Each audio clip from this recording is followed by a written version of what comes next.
Hey guys, RedPandaMining here. Hope you're doing well. Having a really great day. Man, it is hot today. I don't know about you guys, but has there been a heat wave wherever you guys are living? Where I am right now, it's pretty hot. And my mining area, actually all in my basement here, it's pretty hot. You guys just saw it's about 92 Fahrenheit in here right now. But anyways guys, I am going to show you guys the profits that these two Bombax EZ100 miners that have been mining for the past week in terms of the yield and the dollar value, which we've been mining OCTA and ZIL on one, and then we have Ethereum Classic and ZIL on the other. Actually, I forgot to mention there's also Pac-Man that goes along with OCTA. So they are both on K1 pool right now. Okay, so here's one and here's the other one that's doing OCTA and ZIL. And so I will go into the computer and I'll show you guys the daily amounts that I've been earning in terms of USD and also the yield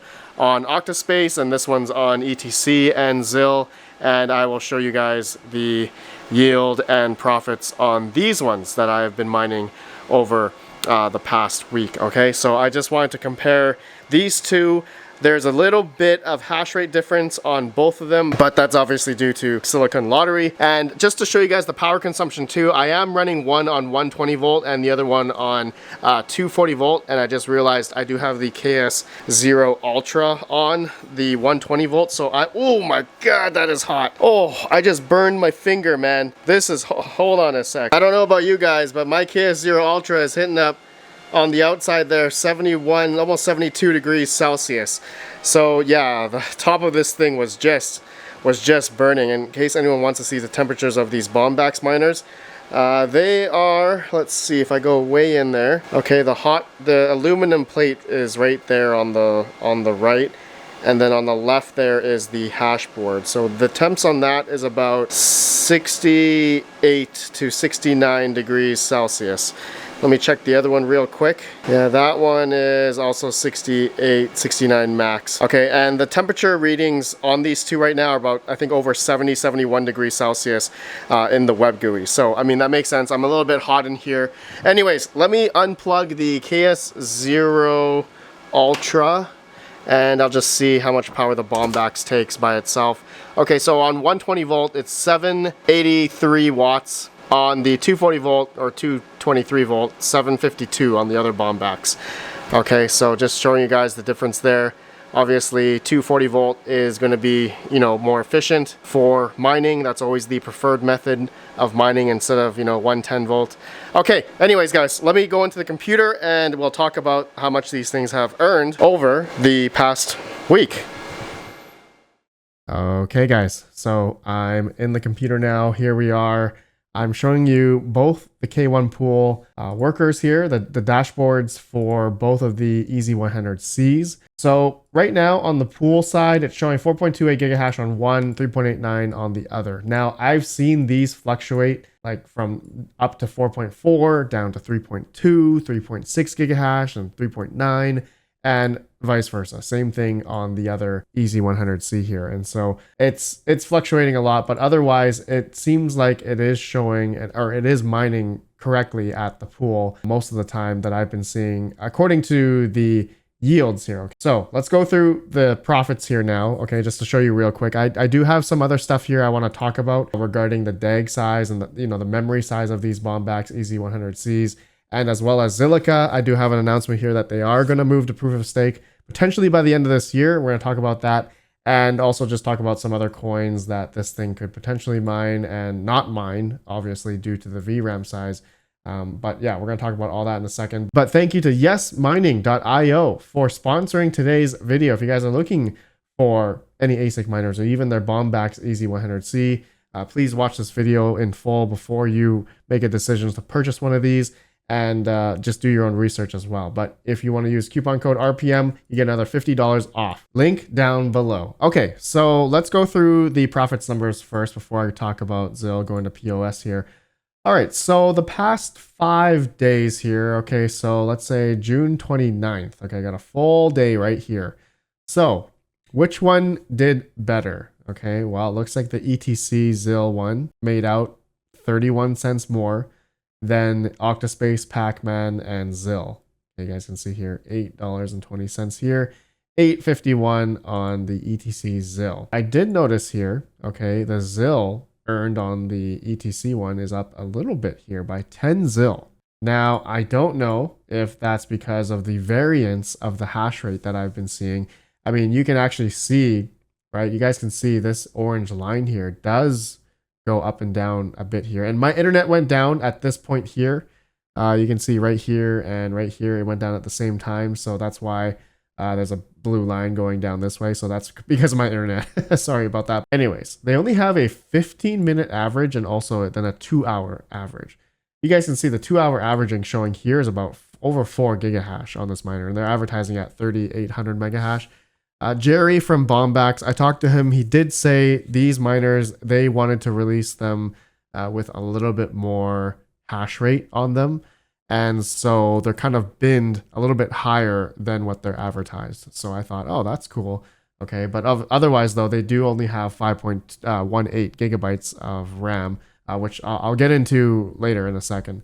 So you guys can see the hash rates here, okay, showing in the web GUI. I mean, it's, like I said before, it is showing up on the pool here.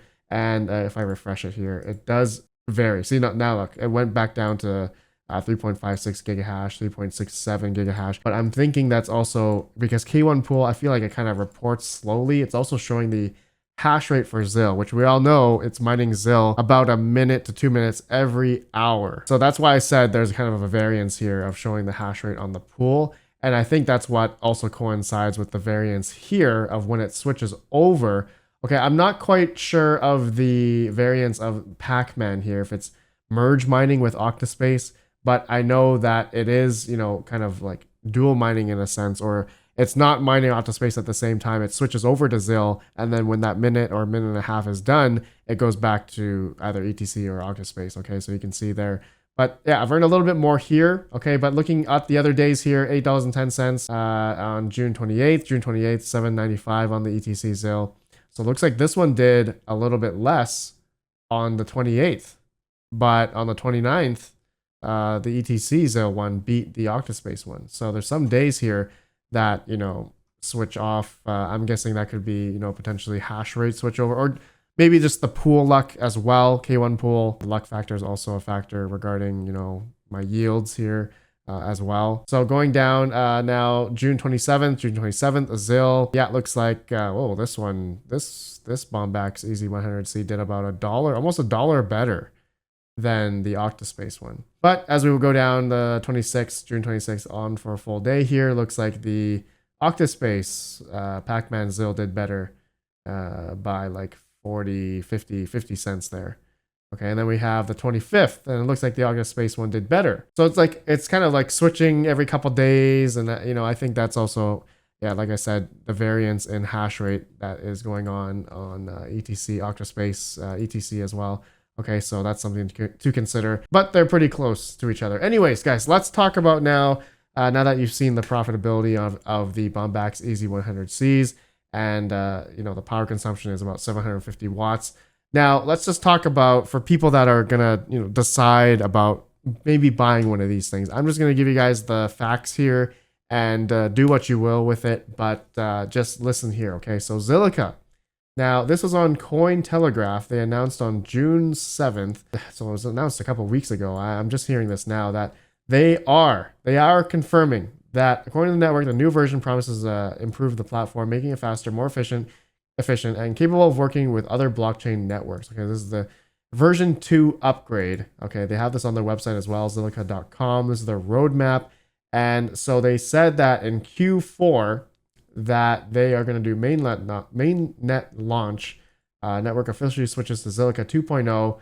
Tokenomics become effective, new staking contract, and user interface. Okay, so this is where this is going to be moving from proof of work to proof of stake.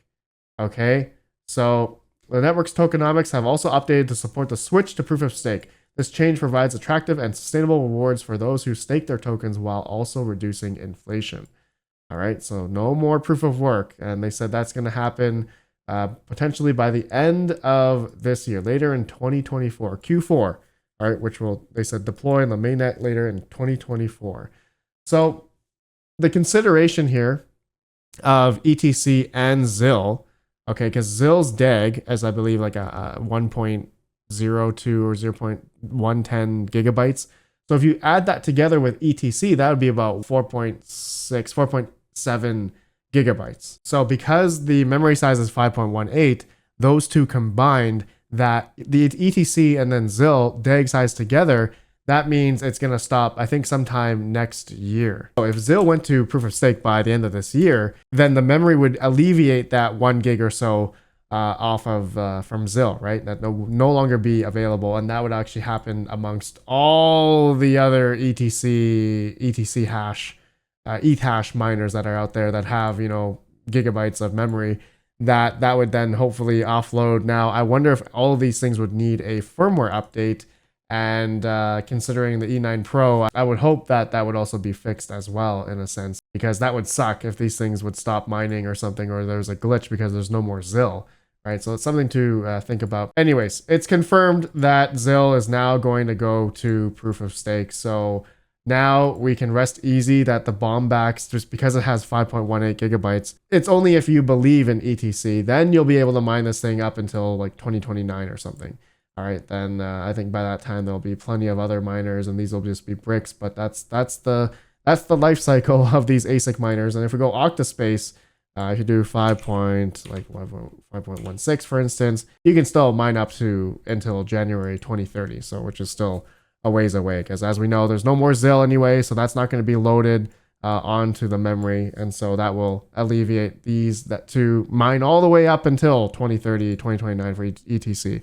But of course, as we know, ETHW, ETHFair, we cannot mine those. Okay. Honestly, I don't think anyone is mining these anyway. Personally, I have never mined Ethereum W or Ethereum Fair. Actually, I did once on the X16P, but that was just for a test. But I've personally never mined these coins because I just don't believe in them. And so Ethereum W is already over the 5.18 gigabyte RAM size. It's at 6.1 right now as of recording. And then Ethereum Fair, it's at 5.8. So the Bombax is unable to mine these coins, but are they profitable per se to mine those coins? Well, if I were to do a comparison here, the Jasminer X16Q on hashrate.no, it doesn't show Ethereum POW or ETHW, at the top of the charts. Actually, sorry, Ethereum POW is maybe a penny more profitable than Ethereum Classic. But again, I don't know many people that are mining, Ethereum POW. But if you ultimately believe in ETC or octaspace, then it doesn't matter. There's also plenty of other coins here: Doge, Ether, Bitnet, Larissa, Aves. These I have not tried myself. I'm not quite sure what the DAG sizes are on these. Maybe I can do another video on that. You guys let me know. But let me know, because of the hindrance here of, if that's a hindrance to you, the memory size here is that it cannot mine Ethereum W and Ethereum Fair. So if that's a critical thing for you, then you probably don't want a Bombax miner. Okay, this is where you want to get into like the Jazz miners, because they have higher memory here. And I mentioned this before, the reasoning why Bombax put in 5.18 gigabyte is because of their design. All right, their manufacturing engineering design on these things is that because they wanted to try higher memory, they were getting much lower efficiency. Okay, so they were getting higher efficiency as they were lowering the memory on their chip. Okay, and so this is why, we did the eco mode test and we were able to get 0.12, all right, efficiency here, 0.12 joules per hash or watt per terahash here.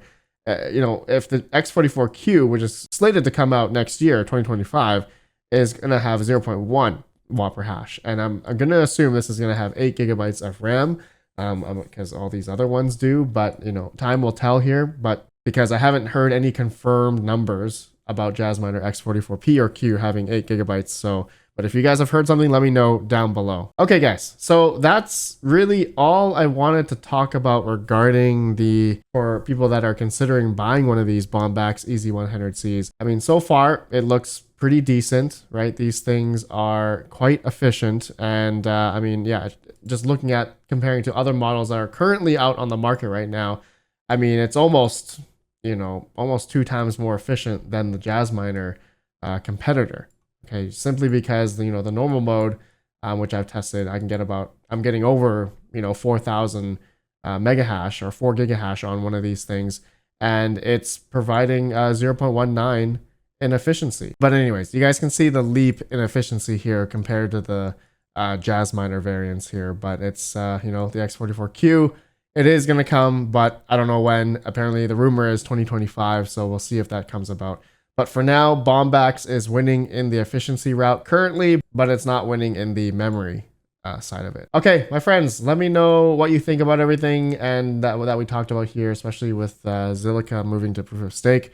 I guess it's finally been confirmed here and on the roadmap as well. And so let me know what you guys think about the profit numbers here, about these Bombax miners. And yeah, I will see you all in another video. Have a good one. Peace out.